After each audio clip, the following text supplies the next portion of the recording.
خلصها كلها، نركز في كل خطوة انا بقولها علشان تطلع معانا الزبادي ناجحة من اول مرة.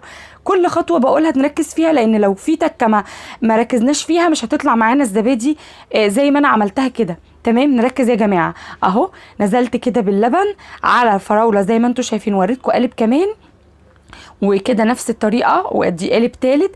نكمل بقى الباقي كده بنفس الطريقه ونخلص كله. خلصت كل القوالب، مليتها غطيها بالاسترتش، ولازم اغطيها علشان مفيش ميه وانا بحط الزبدايه في الصينيه تيجي عليها، وعلشان تطلع معايا بسرعه، مش هتغيب خالص خالص في الفرن. مسخنه الفرن على اعلى درجه حراره وطفيته، وبعد ما طفيته على الشبكه بتاعه الفرن هنزل بالصواني بتاعه الزبادي بعد ما غلفتها بالاسترتش، هنزل بيها في الفرن وهسيبها. مش هفتح الفرن نهائي، ودي اهم حاجه، ما افتحش الفرن طول ما الزبادي لسه في الفرن، ما افتحش عليها لمده